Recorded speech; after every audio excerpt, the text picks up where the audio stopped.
मेरा नाम कोमल कुमारी है और हम झारखंड से आए हैं। झारखंड से आते हैं आप। यहाँ पे किस चीज़ की पढ़ाई कर रही हैं? यहाँ पे सोशियोलॉजी लाइक अभी एडमिशन हुआ है, मास्टर्स। हॉस्टल से एलोकेट नहीं हुए हैं, ये कुछ भी नहीं। तो उस वे में आप कैसे मैनेज कर रहे हैं अभी यहाँ पे? एक्चुअली बाहर रूम लिए है विद रूम पार्टनर एंड अकेले travel and everything and it's of course tough because मेरे साथ ये हो रहा है कि शाम के बाद I am not able to study because मेरे को अकेले लाइक जाना होता है, लाइक रूम पे पहुँचो because campus is safe. But जैसे ही वो गेट क्रॉस करते हैं and the whole area like after 9 it's kind of पूरा एम्प्टी है, ठीक है। So I need to rush to कि जल्दी से जाना है।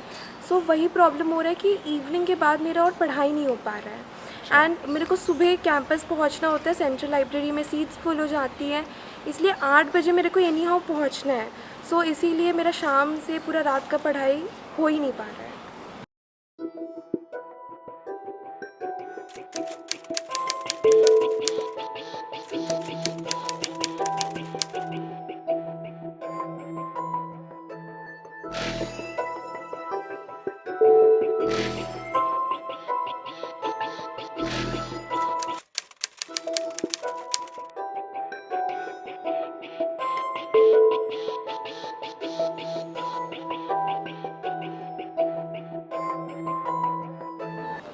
I'm Sangi Ladungutia. I'm from Gangtok, Sikkim. मेरा नाम अविका पांडे है and I'm from UP, Basti.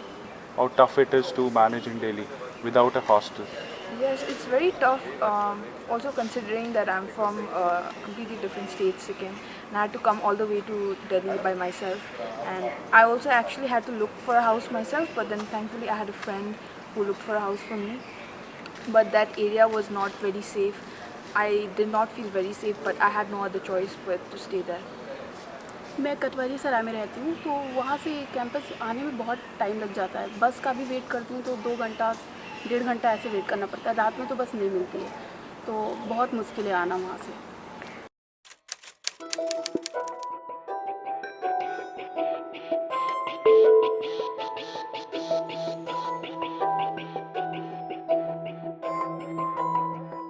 मेरा नाम नीतीश कुमार है और मैं पीएचडी फर्स्ट ईयर का स्टूडेंट हूँ centre for political studies. Sir मेरा नाम विश्वनाथ कुमार है और मैं यहाँ एमए सोशियोलॉजी में हूँ CAAA सेंटर में। और मैं जहानाबाद से आता हूँ, बिहार के एक पिछड़ा ज़िला है वहाँ से, जहाँ शिक्षा भी अच्छी नहीं है। मेरा नाम चमन राज है और मैं एमए सोशियोलॉजी फर्स्ट ईयर है और मैं बिहार आरा जिला से आता हूँ, भोजपुर जिला। तो हम लोग तो दिन भर ऐसे ही मतलब बाहर ही रहना पड़ रहा है, क्योंकि आप उनका एक रूम है, उनका रूममेट ऑलरेडी अलॉटेड है, तो हम लोग लाइब्रेरी में या फिर अपने सेंटर के रीडिंग रूम में आके पढ़ते हैं और फिर शाम में देखते हैं कि किन के रूम में खाली है, उनको मैसेज कर देते हैं। तो वो या उनका रूम व्यस्त होता है या कोई उनके ऑलरेडी दोस्त डिस्कशन के लिए आते हैं, तो बोलते हैं कि कहीं आज कहीं और सो जाना, तो फिर अगले दिन कहीं और सो जाते हैं। इससे मतलब कंटिन्यूटी में हमारा पढ़ाई जो है वो नहीं हो पाता है। और कभी कभी दिन में आप थक भी जाते हैं तो रूम पे सोचते हैं कि आराम कर ले, तो हमारे पास आराम करने का भी कोई जगह नहीं होता है। और घर से हमारे पास इतने मतलब पैसे नहीं आ पाते हैं कि हम बाहर एक दिल्ली जैसी जगह में, जहाँ इतना महंगा रेंट है, 4,000 5,000 6,000 दे के बाहर रखा जा सके, तो किसी सीनियर से, किसी जान पहचान के दोस्त से उनके रूम पे रह रहे हैं। और फिर मोस्ट ऑफ द टाइम हम लोग जो है कैंपस में ऐसे ही सेंटर, लाइब्रेरी और बाहर घूमने में ही मतलब समय लग जाता है। कभी ऐसा होता है कि आपको कहीं रात को जगह ही ना मिले? हाँ, ऐसा हुआ है कभी सिचुएशन? अभी ऐसा आपके होता पास? है, लेकिन हम लोग मैनेज करते हैं, वो लोग भी मैनेज करते हैं, तो हो जाता है, लेकिन वो बहुत कम, बहुत हाई लेवल का कम्प्रोमाइज़ होता है। ऐसा भी हुआ है, मतलब एक बार मेरे दोस्त, मतलब अब वो ऐसा हुआ कि उनके रूम पे मैं लेट से गया तो वो सो गए थे, तो अब मैं उतनी रात को 1-2 बजे में पढ़ते पढ़ते अब उनके रात को मैं खुलवाना भी नहीं चाह रहा था कि उनका नींद डिस्टर्ब ना हो। और फिर दूसरे रूम दोस्त जहाँ पे मैं रहता था, वहाँ भी उसके रूम में दोस्त आए हुए थे, तो मैं सोच रहा था कि कहाँ सोऊं नहीं सोऊं। तो उस दिन ऐसे ही रात जो है सेंटर में ही मैंने गुजारा था और सुबह जो है जाके रूम में फिर सोया था। As a girl student, is there a pressure from your family also because you haven't been allocated the hostel and you're managing on your own? So in No, that case, it's are not they a. insecure about anything? Yes, they are insecure, but they are kind of liberal. Like they have given me the freedom. That's why they are allowing me to stay outside even. But they are of course insecure because they are not able to see me, right? So they are insecure and they want that if I get the hostel inside, so it would be good. तो अभी अगर आपको hostel नहीं मिलता है, क्योंकि अभी JNU administration ने कोई क्लैरिटी नहीं दी, I mean JNU administration hasn't given any clarity on the hostel thing. So what do you think if you don't get the hostel in the coming future? And Yeah, actually, my parents are expecting hostels to be allotted very soon.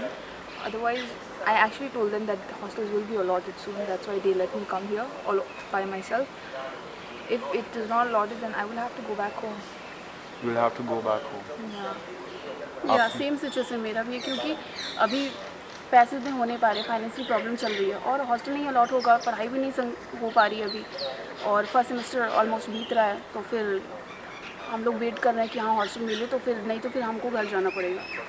तो निश्चित तौर पे एक ही चीज़ हो सकता है कि जिसको हॉस्टल्स ना मिले वो उसका ड्रॉप आउट होगा। और आपको जानकर आश्चर्य होगा कि JNU में पिछले साल भी इसी तरीके से बहुत लगभग कितने परसेंट हो, मतलब हर बैच से मुश्किल 10% से हर बैच में लगभग 10% लोगों का कुछ ऐसे ड्रॉप आउट हुआ है। कारण ये है कि भाई आपने उनको हॉस्टल्स नहीं दिए, उनको बढ़िया से कोई ट्रीटमेंट नहीं मिला, तो उनको छोड़ के जाना पड़ता है यूनिवर्सिटी को। तो यही होगा कि अगर हॉस्टल्स नहीं मिलेंगी तो बहुत सारे जो गरीब परिवार से आने वाले बच्चे उनका ड्रॉप आउट होगा, वो घर जाएंगे, यही होगा। दूसरी चीज़ ये है कि हम लोग जब इतने दूर से घर से जब पैसे नहीं मिलते, जब ग्रेजुएशन भी बहुत मुश्किल से हम लोगों ने किया था वहाँ पिछले जहाँ रह रहे थे, तो वहाँ तो ये चीज़ थी कि रूम रेंट सस्ता था। बनारस में जब मैंने ग्रेजुएशन किया था तो वहाँ हॉस्टल सबको नहीं मिलता है, तो वो हम मुश्किल से बाहर रह पा रहे थे, क्योंकि घर से जो है 3 से 4 हज़ार रुपये आते थे उस समय। तो बाहर रहने में 2,500 रेंट लग जाता था और 2,500 से 2,000 तो किसी रूम से शेयरिंग में ले लेते थे, तो जो हमारा रेंट होता था वो आधा हो जाता था। उसके बाद जो खाने पीने में मैनेज कर पा लेते थे। लेकिन अब दिल्ली में अगर बाहर रहने की बात होगी कि 8,000 मैक्सिमम 2 लोग भी अगर रहते हैं तो रूम शेयरिंग में भी रहते हैं तो 5-6 हज़ार का रूम है तो 3,000 ऐसे और 4,000 खाने का 7,000।